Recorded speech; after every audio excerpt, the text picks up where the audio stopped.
Hey traders, David Frost, MyStrategicForecast. You're here for another episode of Common Sense Market Analysis.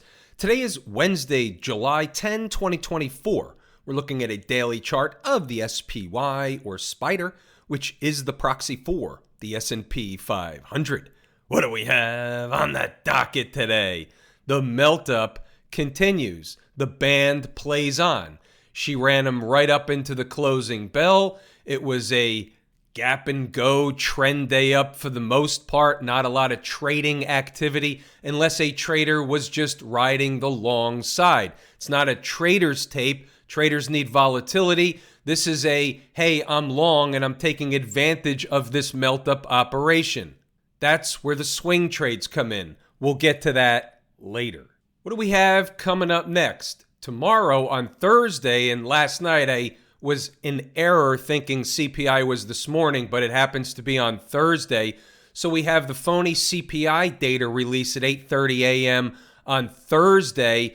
That can move the tape. It can move it in either direction. I'm not here suggesting they're going to pull the rug out on the CPI release. However, anything is possible. The risk at this point is certainly to the downside. The market will correct. The question is from where? Do they jam them up into the end of the week? Do they jam them up on the CPI data release? And then you have earnings starting after that. Late this week, I guess on Friday, we have the bank earnings into next week, and then the earnings will come fast and furious.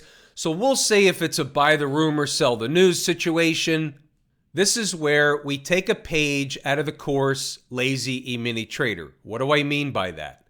We're waiting for a sign or signal of a trend change. The market's extended.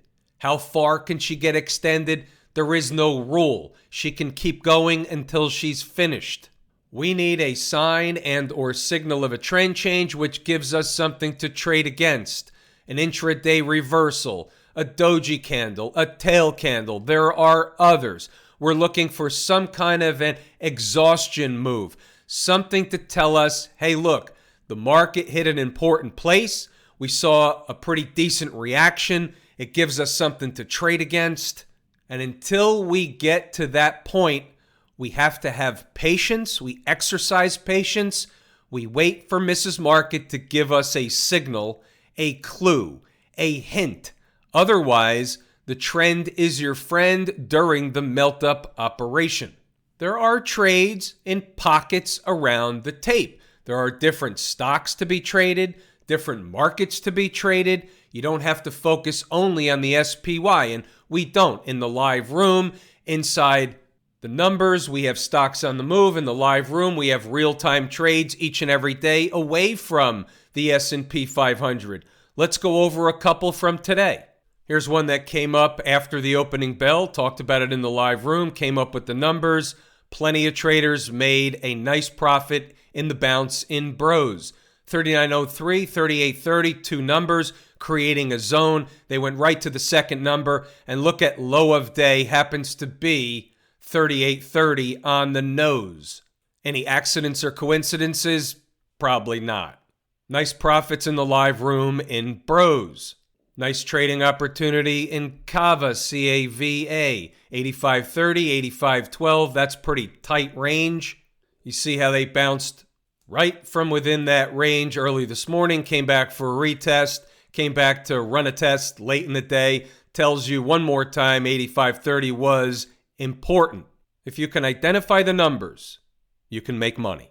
Another live room only trade identified after the opening bell, Abercrombie, ANF. Two numbers on the board, trade number one at 176.17, trade number two at 173.65. Both numbers given out to live room members, money made in ANF. How about the Qs? Live room members traded the Qs. They picked it up at 498.40 this morning. Low of day happened to be what?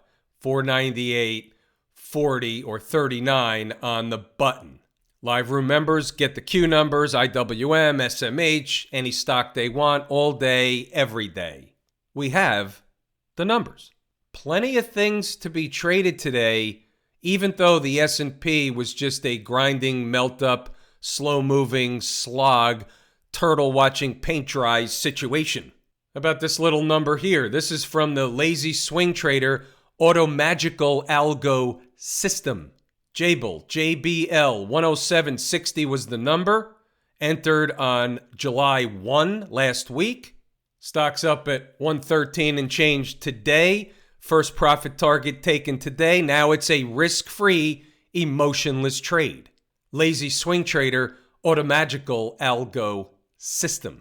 Swing trades, day trades, stocks, indices, commodities. We trade it all. What are you looking for? We have the goods. We can provide what you're comfortable with. Let's circle back to the commentary from inside the numbers. Wasn't a lot of activity today. We had what we had, but the market was basically a grinding melt-up situation. Another day where they actually never came to test the pivot. Just stayed above the pivot, which is bullish. We know what it is. Never even cave back to test the pivot. That's rare. 2 days in a row. Will we get a third after the CPI data shuffle? You could see right here, this is the 0 dark 30 note. We'll start the process with our early bull pivot coming in at 556.70. Basically, that says above that price, she's going higher. Below that price, there's a minor short-term correction at hand, and we have numbers below. Never got below the pivot. And here you can see the chart right of the vertical is today's activity. The green line is your pivot, 556.70. Low of day was 556.77. And she took off from there. The bull pivot. Pause the video. Read the notes, go back to the chart, and double check the work. We had some targets. She hit the targets. She finished above the targets. She's in no man's land. In an afternoon melt-up, light volume, low participation type of tape, the path of least resistance is what? It's higher. Volatility will pick up, whether it's tomorrow, whether it's 2 weeks from now, somewhere in between. The volatility will pick up. The market will correct a little bit. Opportunities will come out of the woodwork. Traders have to have patience right now while she's in melt-up mode. What's going on over in Camp IWM? Above all the moving averages, trend is your friend. Today she popped back above the moving averages, up about $2, 1%, about on par with the S&P. Rising tide lifting all boats today, trying to work away from the divergences that we've seen. However, the long-term chart of the IWM is still very telling. Right now, clearing this pivot high over here from the 28th last Friday brings you up in the neighborhood of the upper trend line over here with this triangle pattern that we've been working with. Lower highs, higher lows, triangular pattern. Move on. Bounce back, rebound situation for the folks down at the transportation department today. Up about 0.7%, 105 points. We'll call that on par-ish with the S&P. No divergence today to speak of. It could be a bounce or DCB, dead cat bounce in a downtrend. However, we'll watch 14.9. Below 14.9, look out below. If 14.9 is tested and she holds, that could be a higher lows situation. 14.9 is pivot-ish for the transportation people. Here's your triangle in the transports, higher lows, lower highs.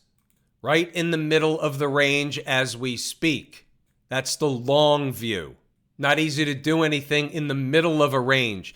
Easier to take some risk or put risk on either at an extreme near the high of a range or the low of a range. We know below the low is a breakdown area. Above the high is a breakout area. You never know when or how they're going to do one or the other or if they will. But those are areas where the market will respect at least for a short period of time. We did have some traders long in the Qs today, picked off the bottom. Don't know if they rode it all the way up, but nevertheless, we're taking a look at the daily chart of the Qs. We just have a continued melt-up operation, have a number up there, 518.86. It comes out of a calculator, write it down, put it on a sticky. I don't know if they get there, but if they start to get close, it should prove to be magnetic and overhead resistance. Write it down, put it on a 3M sticky note. Financials up a little bit today. We'll go with above all the moving averages. Trend is your friend. Nothing wrong with this tape. Financials positive, albeit 0.38% or 16 cents. But nevertheless, the financials are positive. They're holding $40.36. And guess what? Above all the moving averages, weekly chart, trend is your friend. This is in an uptrend, period, full stop. One might ask, where is the near-term resistance? How about 42.25? Not that far from the high, but yet it comes out of the calculator, 42.25. Sticky note material. Smash mouth, 279.57 is the former high. She got there today, closed above it. We'll see if we get confirmation tomorrow, staying above the former high to 79.57 will be the bull case, of course, for the next leg higher. Where is that next leg higher? Well, the next semi-fat round number would be 285. Then you have 290, 295, 300. Can't tell you they're going to stop or get to any of those numbers. We don't have a point of reference. I will have a formula-driven number for Inside the Number live members tomorrow.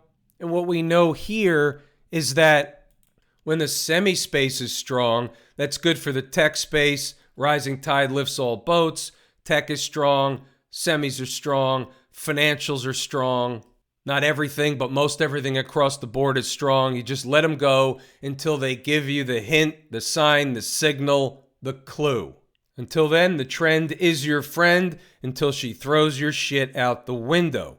Have I told you how much I appreciate each and every one of you? Without you, these videos are not possible. That is true and accurate information.